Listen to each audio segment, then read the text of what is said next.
What's up, everybody? Avialence here, and this is actually kind of a special video. You guys know E3. All of you gamer-centric people know that E3 is next week. Now, I'm extremely excited for E3. Unfortunately, I cannot go this year, just because I don't have enough connections to go. I wish I could and get awesome footage for you guys and be able to talk about developer stuff and go into some but I can't. I have no support, which, you know, it sucks, but hey, I got it on my TV, and I'm going to be watching it next week and talking to you guys about it.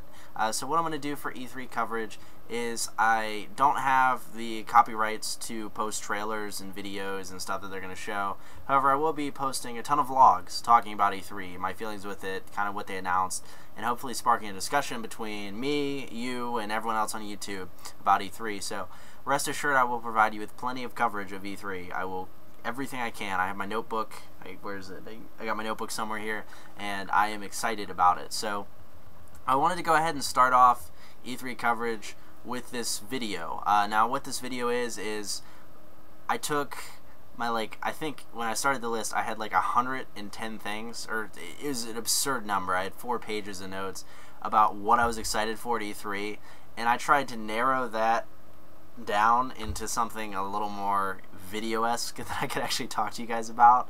So I went ahead and narrowed down my top 10 things that I'm excited for at E3 this year, and I'm going to kind of talk a little bit about each of them, and we're going to go through the list. So this is going to be the start of my E3 coverage, and please feel free to comment below this video. Tell me what you think, what stuff you're interested in, if you're interested in the same as me, or if you have something you're more interested in.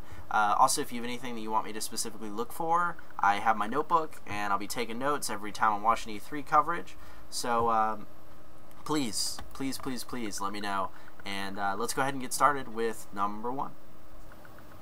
Number uno. So number 1 for me on my list this year at E3 is, let me look at my notes, The Elder Scrolls Online. The Elder Scrolls Online was announced earlier this month, or I should say a month ago now, because it is almost June. But it was announced at the beginning of May, and I am worried about it. The big thing is, how do you turn something as good as this, right, into an MMO? And that concerns me. Skyrim, the Elder Scrolls games, the reason they've been so successful, I have all of them. I have all the collectors all over the place on my shelf, you know. But the reason they've been so successful is mainly because they're single player. They're single player RPGs. They allow you to go into these worlds, these detailed worlds, and interact with your character, with all these other people, and that's why it's such a big thing. I mean, it's really interesting. You get to interact, do all this other stuff. But can they put that in an MMO? You know, and that's the big thing for me. The big concern for me is Bethesda's always worked on all of the RPG games that they've done. Now ZeniMax, their parent company, is actually working on the Elder Scrolls Online. While there is a dedicated team of people from the Elder Scrolls working to make sure the lore and all that, and all the mechanics and stuff are well implemented, you know, it's not going to be the same, and it worries me. I have not seen any gameplay. They announced it's going to have a hotbar system similar to Guild Wars 2, which I like. You know, I won't go into too much detail on that one, but they're making it simplistic. They also announced public dungeons, so the fact that you and a partner will be able to go in, and I can go the left path and clear the entire left side of the dungeon, and he can go the right path and clear the entire right side of the dungeon. Then we can meet up at the end, heal up, trade items, get whatever we got, right, and then fight a boss. And that's how the dungeons are going to be in the game. And they're coming up with all these cool aspects, but I haven't seen them. I have only seen screenshots of the game, and that's a little concerning. But you know, the screenshots look great, but I think there's a few things that people don't understand with the Elder Scrolls Online. They're like, oh my gosh, Skyrim Online, and that is not what it's going to be, everybody. One, you're going to have a lot more people, so you're going to have stylized art. Now, stylized art is cool in my book. I appreciate stylized art, but it's not going to look photorealistic as you did see with Skyrim and Oblivion and other games like that. It's not going to be photorealistic. 2, the combat's not the same, right? You can just equip spells, right? Or you can dual-wield weapons or hold a shield and a sword. And with this, you'll actually be able to not do that. In the sense of, you're so used to combat where it's true action, true combat, you know, easy to do, easy to fight, you know, simple to kind of understand. And that is not how the Elder Scrolls Online is going to be. It's going to be an MMO. It's an MMO game, and most MMO games have an ability skill system with damage and numerical values. and that is how the Elder Scrolls Online is going to be, and that's going to turn many guys off from it, you know, and it's the MMO. Third, just the fact that I'm going to use Star Wars: The Old Republic as an example. Star Wars: The Old Republic was made by Bioware. Bioware does RPG games. Now, Star Wars: The Old Republic was a hit at first, and the leveling experience from 1 to 50 was fantastic. They did a really good job with that, right? Voice acting, story, everything like that. And then, while they succeeded so well in those, they focused so much on those elements that the dungeons didn't feel right, the raids weren't right, the gear wasn't right, the art direction wasn't right. And they started to veer off on the end because they can only put so much time into a game. Now this is a reality that many game developers hate to face. As much as they'd like to polish out every piece of the game before it even launches, the publishers push. EA told them, gotta have the game out by this year, otherwise it's gonna be a problem. And it was a huge success at first. They had one of the most successful launches with, I think, 2.1 million players who had bought it at launch, you know, and started playing. But then that slowly declined, and now it's crashing, and they actually had to do a huge layoff. So it's kind of scary seeing these things. What are they going to turn out to be? What are they going to look like? It just worries me with the Elder Scrolls, because you have to apply to the single player market, and then you also have to bring in this hardcore MMO people, and you have to mash them together into one community to be a successful game. And that's something I'm worried about the Elder Scrolls. So at E3, I'm hoping we see gameplay, I'm hoping we see mechanics, gear, boss fights, how everything's going to work with that. If we don't, I'll be really disappointed, because that's the #1 thing on my list.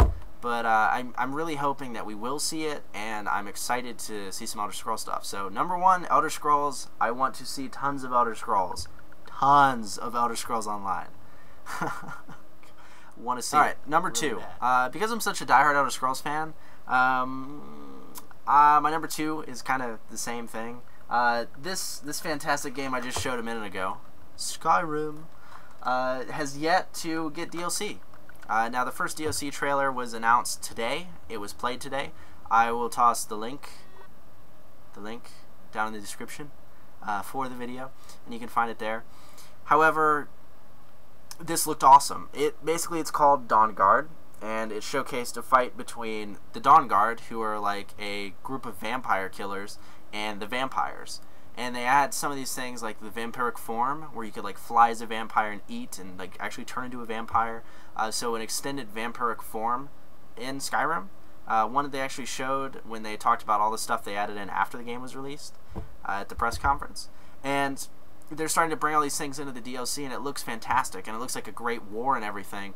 I just want to see more. I want to see more DLC. It's been, it launched in November. It's been about that time. We should have had DLC already, and I'm hoping they promise, you know, quality DLC. Quality DLC, that's what we're going to do.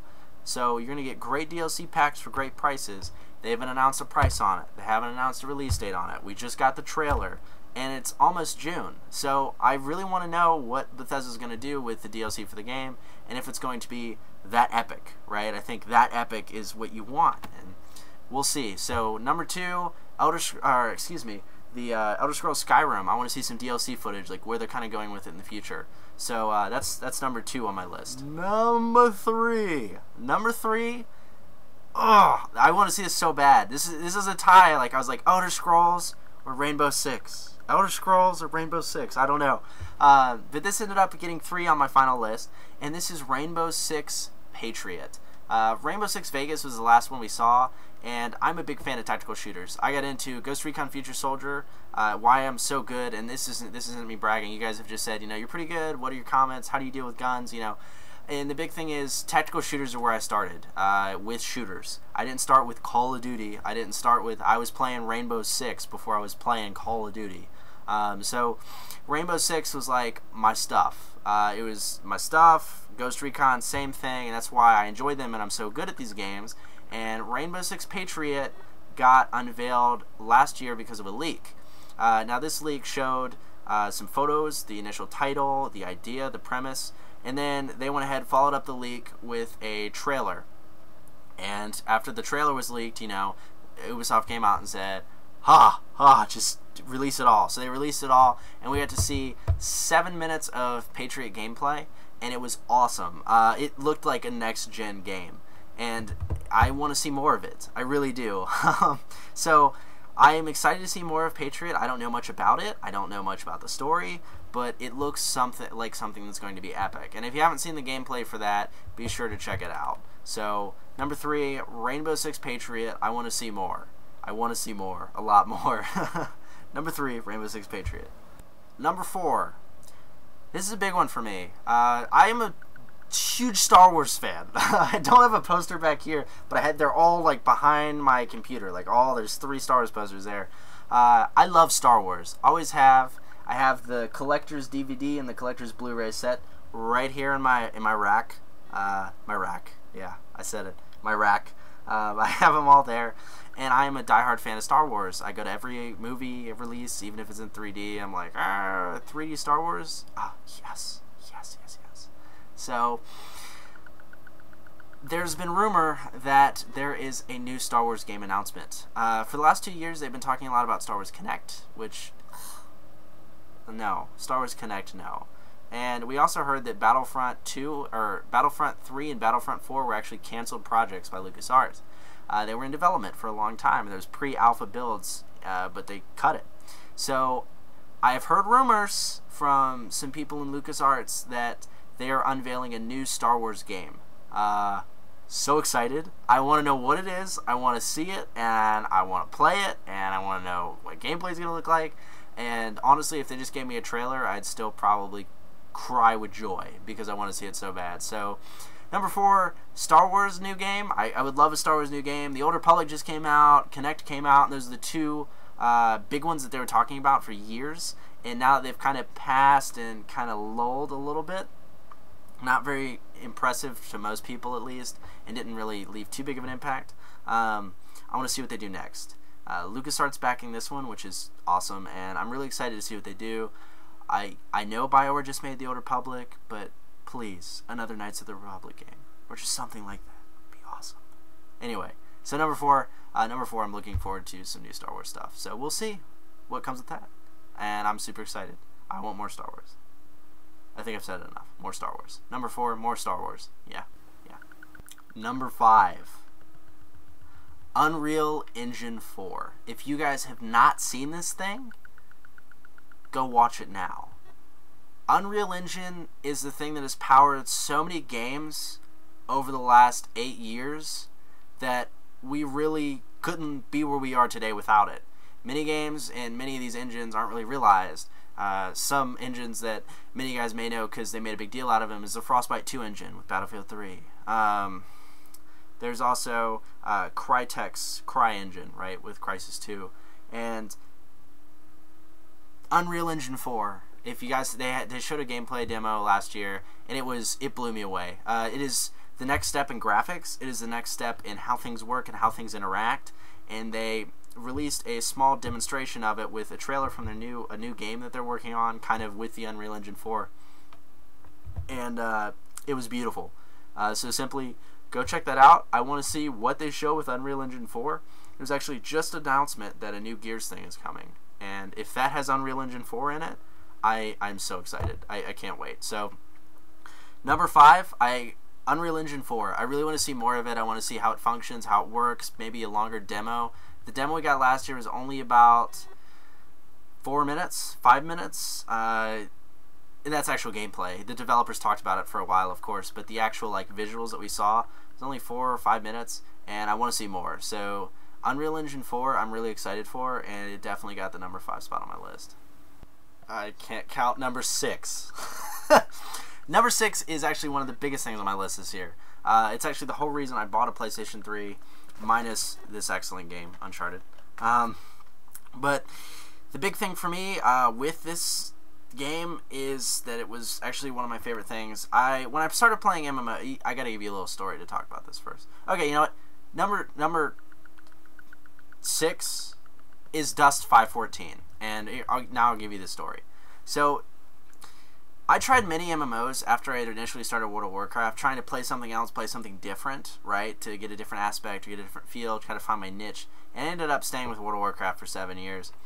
But one of the games I tried was EVE Online, and this is when I was a lot younger. I think I was well, I wouldn't say a lot, probably 4 years younger, so 15 years old was when I tried EVE Online.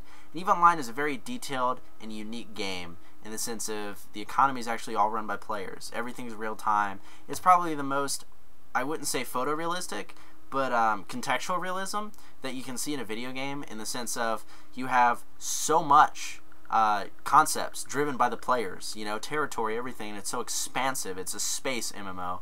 And while I don't have the time to play it constantly, you know, and have a good time with it and be a part of a massive corporation, Dust 514 I think will let me do that. Now, what Dust 514 is it's a PlayStation release.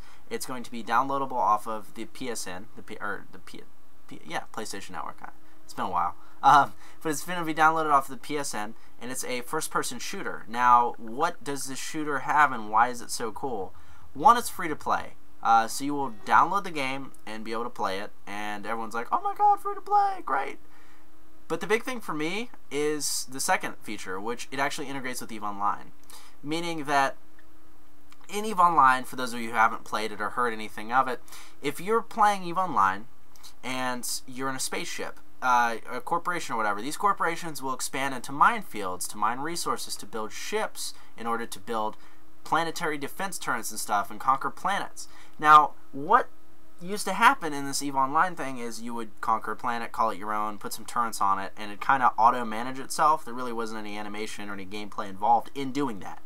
Well, what Dust 514 does is actually puts that in there. So in Dust 514, you are a soldier, right, that's hired by these corporations. Now, the unique and kind of scary thing with these soldiers is the idea of cloning. This is actually kind of creepy. So basically, these soldiers are retrofitted for battle. They've made it a business. So what happens, let's say you go out on the field and you get killed. You get a headshot or whatever. Well, your memories are automatically uploaded from you wirelessly into a new clone, and you step out of a test tube, and it's you.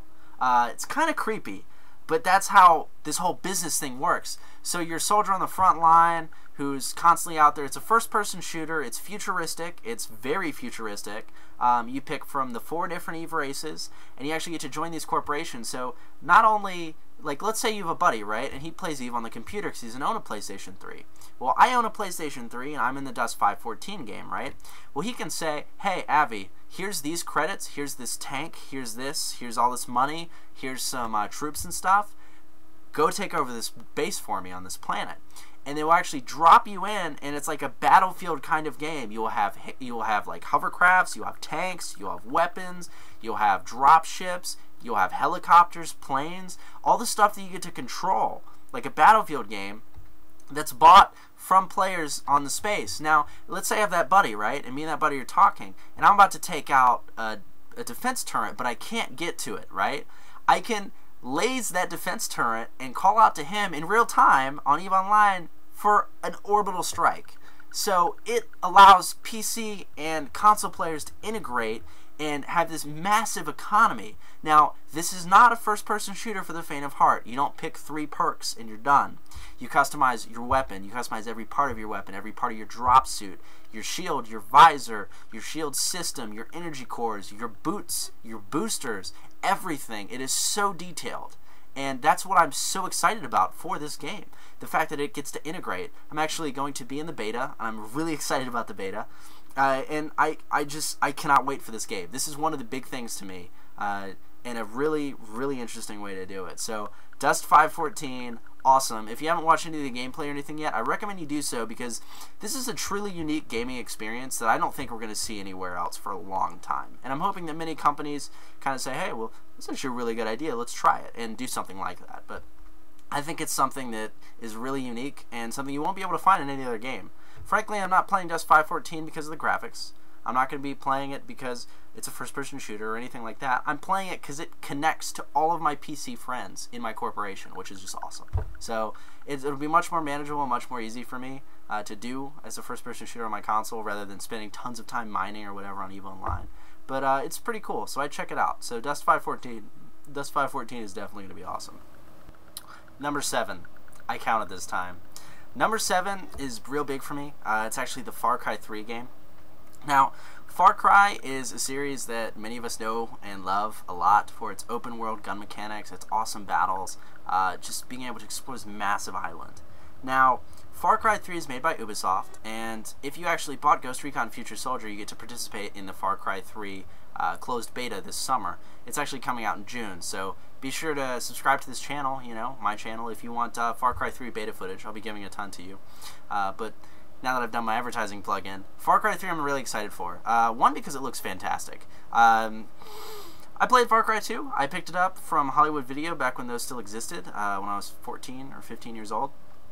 So a while ago, and played through it and had a blast with it. It was a great game. It was fun to explore, go through, lots of details, lots of intricacy, and when they announced Far Cry 3, I was actually really excited when we saw the gameplay with the fancy dubstep and how he's escaping and stuff, but it looked great. It looked intense, and over the last couple months, it's really caught my attention. So I'm excited to see what Ubisoft shows us with Uncharted 3. I think the big thing for me is the map editor. You get to actually edit and do maps like kind of Forge and Halo. I think that's the thing that most of us can relate to. And the fact that Far Cry 3 is a competitive team-based shooter with this map editor could make it something really unique for the multiplayer scene. And I'm actually really excited to be able to get my hands on some Far Cry 3 this June, as well as see what they have to show at E3. So, Far Cry 3. So excited about Far Cry 3. Number 7, Far Cry 3.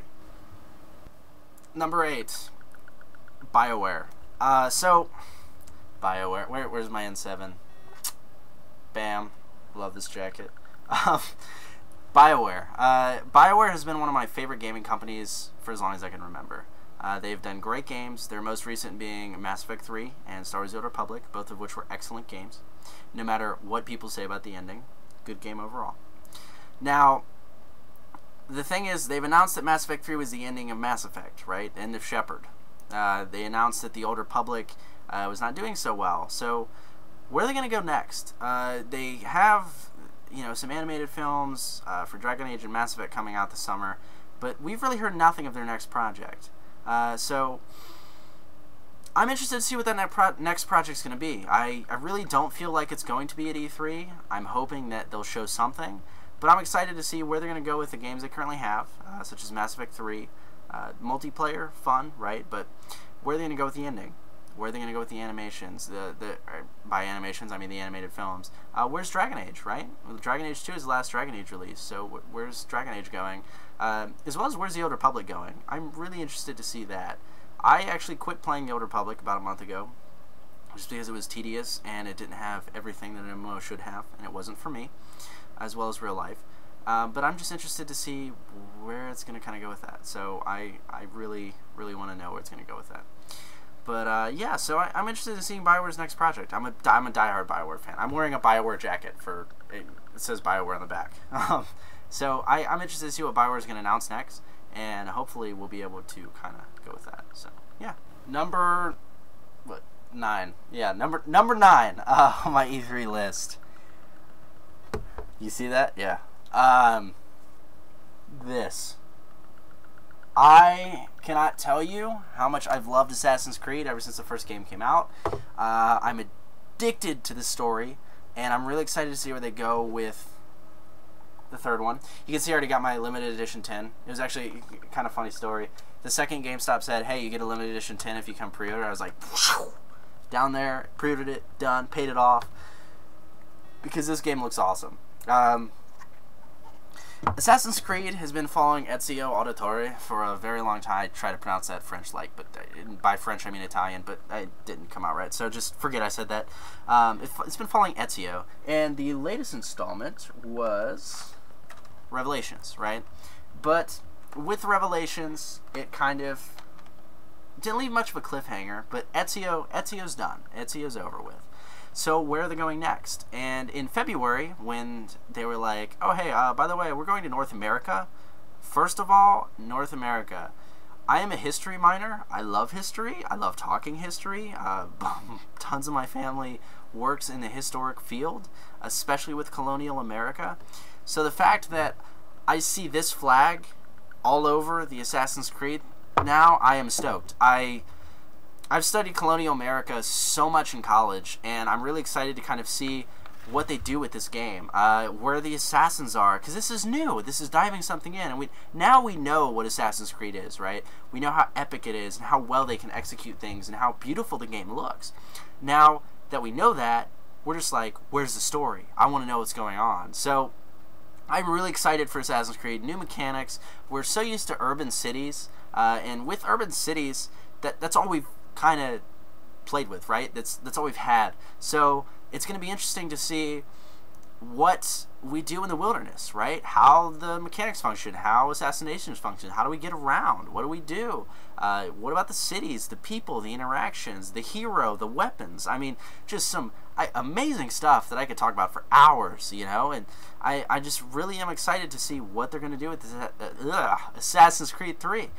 It's coming out this October. I already have mine paid off. I don't know about you guys. Like this video if you have it paid off. Woo! Paid off. Loyal Assassin's Creed fans. But I'm stoked to see what they show of Assassin's Creed 3. The boost's apparently going to be huge, and I'm so excited to go check it out, see what they have to show us, what people are going to talk about, and what the developers are going to talk about with the audience of E3. So number 9 is definitely Assassin's Creed 3. I wish it was higher on my list, but there's so much good stuff this year that I am so excited.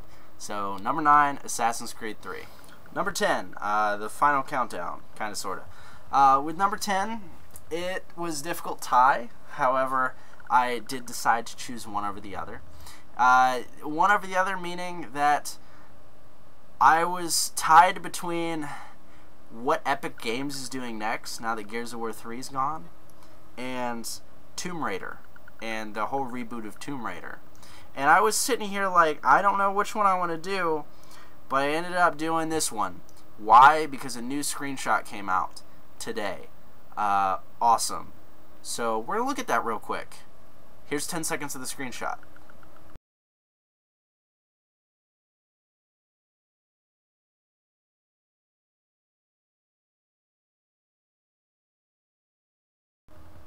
That screenshot is the reason why Epic Games wins. I am not a big fan of Gears of War's multiplayer. Never have been. However, the story's been epic. And by epic, I mean epic. Feels so cheesy saying that word, epic, Epic Games. No? Anyway, Gears of War 3 was a big hit. Horde mode was very successful. And I think it was a great finisher to the whole trilogy they were discussing. However, what's next? And many of us are worried about what's next. Epic Games was big. Gears of War is one of Xbox's biggest premium things, right? One of the big things that's still an Xbox exclusive, besides Halo. But I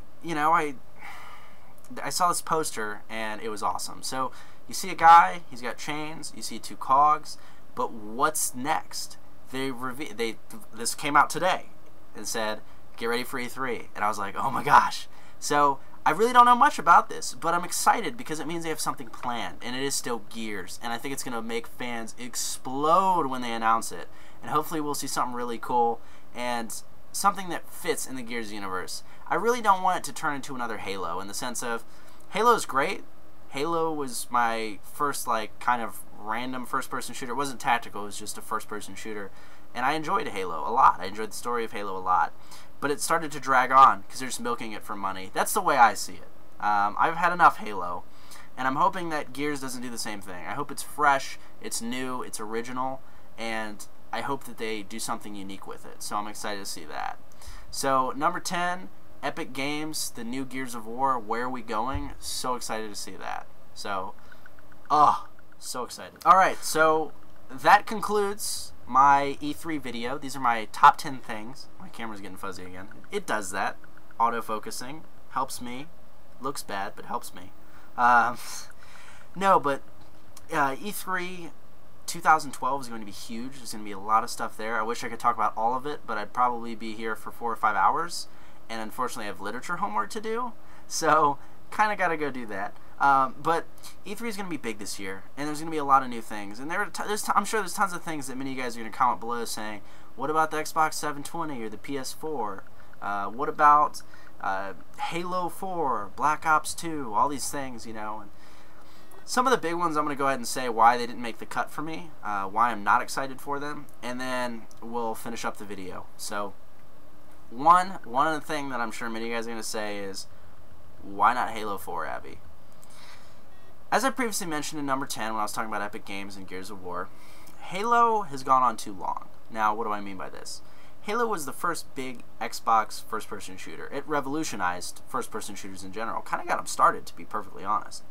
We've had Halo since the Xbox first came out. It's been a long time, guys. Doesn't seem like it, but it's been a long time. And Halo was great at first. Halo's 1, 2, 3, fantastic. And then they started doing all these loop-offs and all these strange things in this universe. And the universe was beautifully built, crafted so well, but in the end it felt like they were kind of milking things for money. There was no new originality. It was the same thing. They would change fundamentals that I had come to expect of Halo. They would change it. I'm also not a big fan of when I have a 50 caliber sniper rifle and I shoot you in the face, you die. You don't get shield bullet reflected. That crap breaks through shields. That's how it works. Physics. Doesn't happen. Whoosh. Even in Mass Effect, yeah, you have shields, right? Kinetic barriers. If you get shot in the face, you're dead. That's how it should work in Halo. I'm sorry. But Halo really never held my attention. The story was great, but multiplayer and cooperative-wise, it was just another game to me. I know many of you guys love Halo, but Halo 4 doesn't look that exciting to me. It's stuff I've already seen. It's new graphics. It's Chief again, and yeah, I'll buy it. I'll play it. I'll enjoy single player, but I'm not excited for multiplayer. Probably won't even touch it, and it's just not something I'm really looking forward to. So, definitely not a big thing. Now, another thing that many of you guys are going to be like, oh my gosh, Avi, why not? Call of Duty. Let me tell you about Call of Duty. Call of Duty has been running off of the same graphics engine for the last 4 years. That's saying something. And the fact that when they announced Black Ops 2, they said, oh my gosh, futuristic warfare. You guys know how much I love Ghost Recon Future Soldier. You know how much I love some of these other things. And lots of stuff that we saw on the Call of Duty Black Ops 2 reveal trailer came from Ghost Recon. Now, I'm not saying that directly copied this, but one of the big things is the card, right? The card sidearm pistol is a signature weapon in Ghost Recon Future Soldier. And the pistol that they kind of illuminate, so to speak, in the trailer is the card. I was like, that's totally from Ghost Recon.